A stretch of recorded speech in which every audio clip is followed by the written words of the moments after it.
Hello নয়, বরং phone call ধরেই প্রথম শব্দটি বলা হতো আহাই।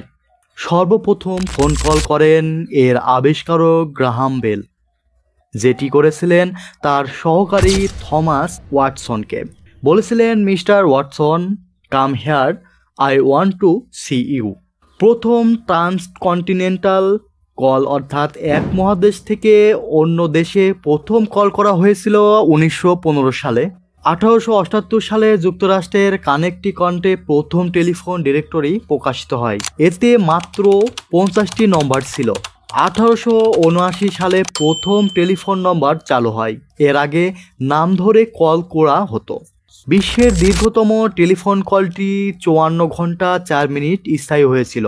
1900 সালের শুরুর দিকে বেশিরভাগ ফোন অপারেটর ছিলেন মহিলা, কারণ তাদের কণ্ঠকে মিষ্টি এবং পেশাদার মনে করা হতো।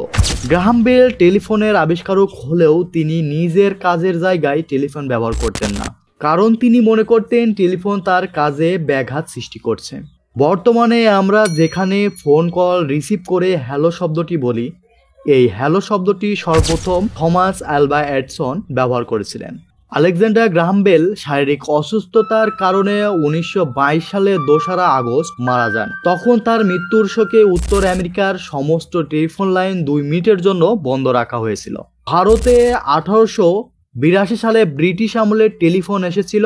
তখন কলকাতা, মাদ্রাজ এবং মুম্বাইয়ে টেলিফোন এক্সচেঞ্জ খোলা হয়েছে। বর্তমানে স্মার্টফোন আসার পরে টেলিফোনের চল প্রায় কমে গেছে, কিন্তু মোবাইল ব্যবহারে যে রেডিয়েশন আমাদেরকে ফেস করতে হয় তা কিন্তু টেলিফোনে নেই।